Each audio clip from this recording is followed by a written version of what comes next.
తాకట్లో ఉన్న బంగారాన్ని విడిపించి ఆ రోజున మార్కెట్ ధర కట్టి మిగిలిన డబ్బును మీకు అందిస్తుంది కొమ్మూరి గోల్డ్. ఏమైంది లోకేశ్వరరావు? 50 జంటలు నమోదు చేయించుకున్నారండి. అందులో 30 జంటలకి దానం చేయడానికి మాత్రమే మన దగ్గర భూమి మిగిలి ఉంది. మరి మిగతా 40 ఎకరాలు అంటే మన పొలమంతా ఈవేళ బాబు గారు ఎన్ని సంవత్సరాల నుంచి దానం చేసుకుంటూ వస్తున్నారు. కొండలైనా కరిగిపోవలసిందే కదా. మరి ఇన్నాళ్ళు నాకెందుకు చెప్పలేదు? మీరు పుణ్యకార్యం చేస్తున్నారు, మిమ్మల్ని ఇబ్బంది పెట్టడం ఎందుకని.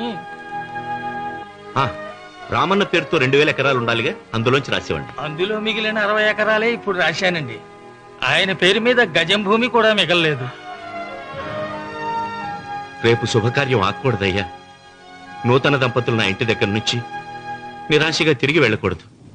నాతోరా జగన్నాథం అన్నయ్య, నువ్వు ఈ సాయం చేస్తే నా పరువు కాపాడిన వాడివవుతావు. 40 ఎకరాలే కాదు, నా యావదాస్తి మొత్తం నాకు ఇస్తాను, నా ప్రాణాలను ఇస్తాను. లోకేశ్వరం, అయ్యా నా కాగితాలు.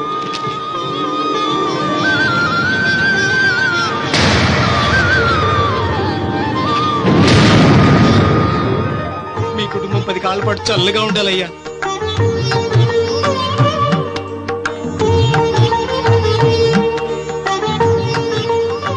నీ పొలం వాయన దానం చేస్తాడు, పేరు తెచ్చుకుంటాడు. ఇంకా నీకే మిగులుతాది, గబ్బు లేచిపోతావు. తొందర పడకు, చూస్తావుగా. ఒరే రావుడు, ఈ భోజనాల కార్యక్రమం చూస్తుంటే నాకు తిరుపతి దేవస్థానం గుర్తుకొస్తోందిరా. నువ్వైనా చెప్పచ్చు కదా మీ నాన్నకి, ఈ దానాలకు అంతే లేదా? ఎదుటివాడికి ఇంత పెట్టడంలో ఆయన ఆత్మసంతృప్తి పొందుతున్నారు. ఆ పుణ్యమే ఆయన నిండు నూరేడు బతికిస్తుంది. నువ్వు అన్నం వచ్చి ఇదంతా నీ పుణ్యమేరా. అంత మాటలు కదయ్యా. హర హర మహదేవ్ శంభో శంకర. ఓం నమః. పెదనాన్న, ఏం బాబు? పెదనాన్న, నాన్న ఏమిట్రా? నాన్న నోరు. ఏమిటో చెప్పరా? మా నాన్న నోరు తెరిచి నిన్ను అడగలేక నాకు దస్తావేజీలు ఇచ్చి పంపించాడు. దేనికి? మీరు మా దగ్గర తీసుకున్న పొలానికి గాను రుణపత్రం రాయించుకు రమ్మన్నాడు.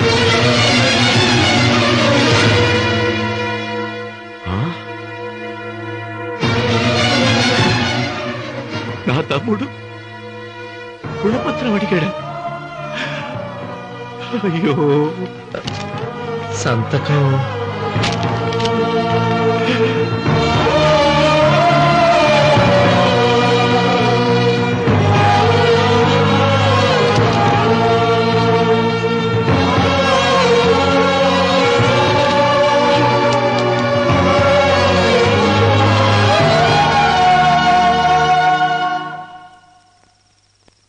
ఏంట్రా తినవేంటి?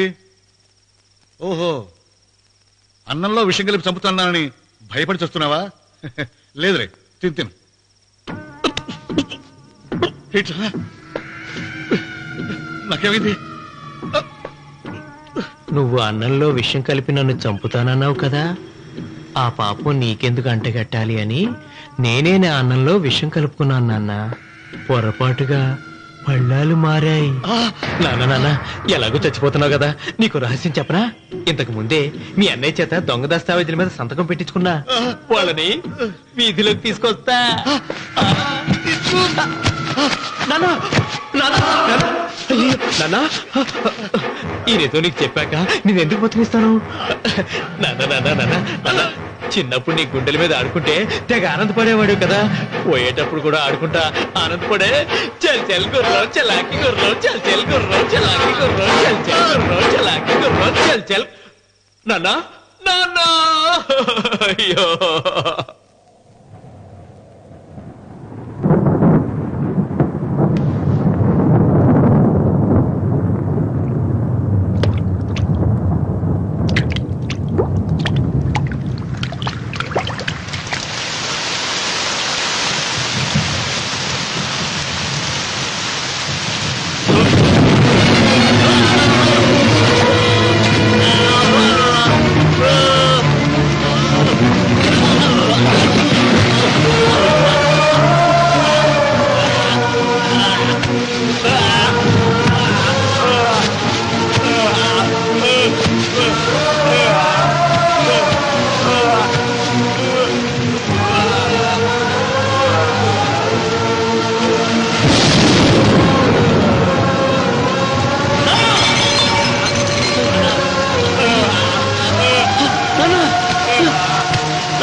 సీత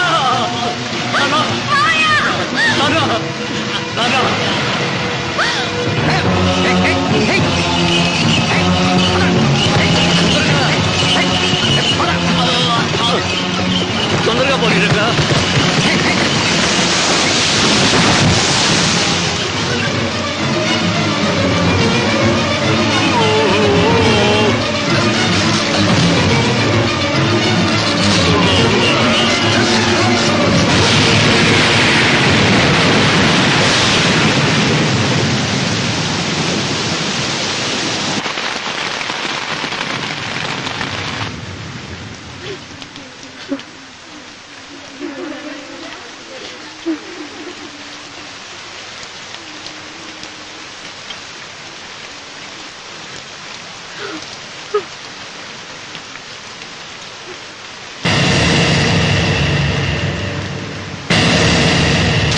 అందరికీ నమస్కారం. ఇది మా పెదనాన్న సంతకం పెట్టిన దస్తావేజు. అక్కడ మా నాన్న లేడు, ఇక్కడ మా పెదనాన్న లేడు. కానీ మా పెదనాన్న మా నాన్న దగ్గర 50 లక్షల డబ్బు, 40 ఎకరాల పొలం తీసుకున్నాడు. ఏ లోకేశ్వరరావు చెప్పు. అవునండి, నేను సాక్షి సంతకం చేశాను. ఈ అప్పు ఎలా తీరుతుందో ఆ ధర్మాత్ముడి శవం అక్కడి నుంచి తీసేలోపు చెప్తే బాగుంటుంది. బిక్షపతి మతుందా నీకు?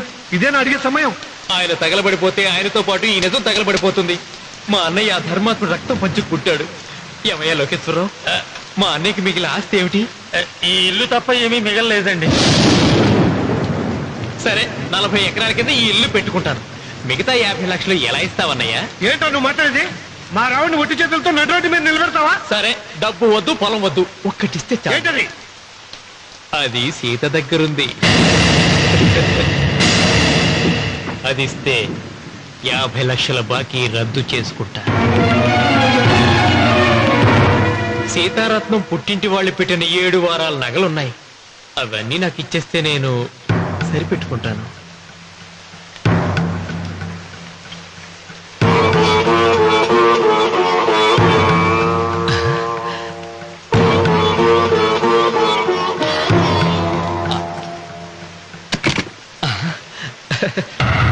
అదేమిటి, నీ మెళ్ళ ఉన్న మంగళసూత్రం బంగారం కదా, అది కూడా తీసిపెట్టు.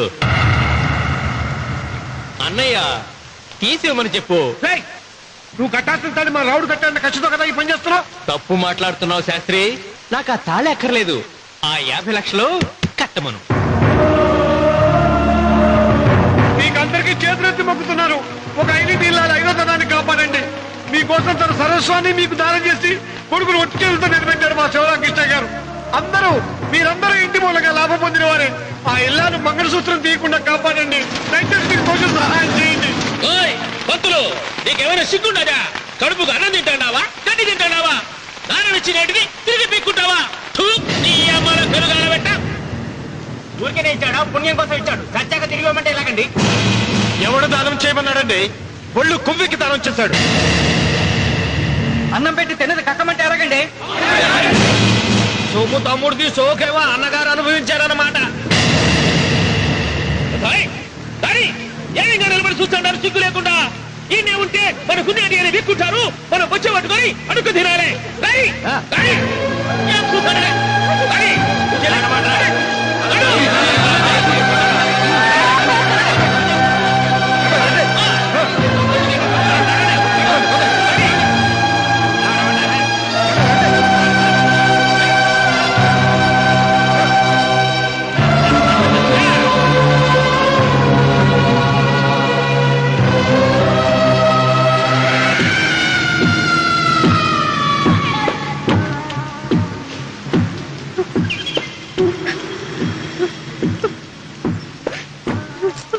అమ్మ సీత,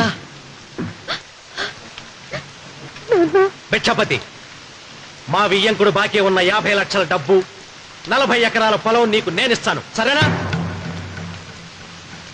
సరే.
దేవుడా? ఆయన దేవుడే అయితే 24 గంటలు శివ పూజ చేస్తూ దాన ధర్మాలు చేసిన మా నాన్నకు దిక్కులకి సవరిస్తాడా? దేవుడి పట్ల అపచారం చేయటం మహాపాపరా. దేవుడిని ఎన్నాడు మనం చేసుకునేది ఆత్మద్రోహం. అసలు దేవుడే లేడు. దిష్టి బొమ్మలాగా నా ఇంటి ముందు ఆ శివలింగం ఉండటానికి వీల్లేదు. తప్పో మీరు ఆ శివలింగం జోలికి వెళ్తే నా ప్రాణాలు తీసేసి వెళ్ళండి. నా భర్త దేవుడికి అపకారం చేయడం ఈ కళ్ళతో చూసే కంటే మీ కళ్ళ ముందే చచ్చిపోతాను. నన్ను చంపేసేయండి. నీకు ఇంటి ముందు శివలింగం దేవుడా, నాకు మాత్రం నల్లరాయి. ఈ రోజు నుంచి నేను ఈ వీధి గుమ్మం నుంచి నడవను. ఆ నల్లరాయిని కన్నెత్తి చూడను. ఆ పెరటి గుమ్మమే నాకు వీధి గుమ్మం. ఇది అంగీకరిస్తుంది.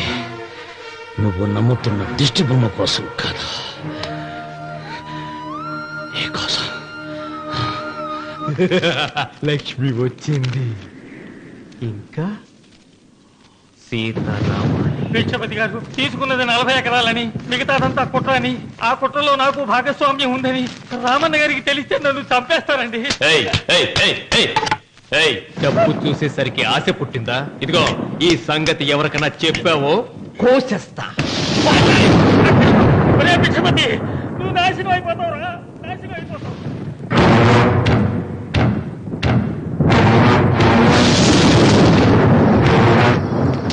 ఇంత రాత్రి పూట ఎక్కడికి వెళ్తావు నాయనా? నీకు తెలీదమ్మా, తెల్లారేలోగా ఊరు వదిలి పారిపోకపోతే ఆ భిక్షపతి మనల్ని చంపేస్తాడమ్మా. తొందరగా పద, తొందరగా పద. ఊరుదిలి పారిపోతున్నావా లోకేశ్వరరావు? అది నాకంతా తెలుసు. అయ్యా అయ్యా అయ్యా, మీకు ద్రోహం చేశాను, నన్ను క్షమించండి అయ్యా. నేను క్షమిస్తా. మరి భిక్షపతి వదలొద్దు. నీకు ఉపాయం చెబుతా. అన్వర్, నీ ప్రాణాలకు భిక్షపతి మూలంగా ప్రమాదం ఉందని నీ చేతులతో నువ్వే రాసు. నేను కాపాడతాను. దాన్ని జాగ్రత్తగా మడిచి నీ జేబులో పెట్టుకో. అర్థం కాలేదా? నీ ప్రాణాలను ఆ చేతుల్లో పెట్టావుగా. మీ అమ్మను జాగ్రత్తగా ఇంటికి తీసుకుని వెళ్ళు. వెళ్ళు. వస్తాం బాబు. పదమ్మా, పద.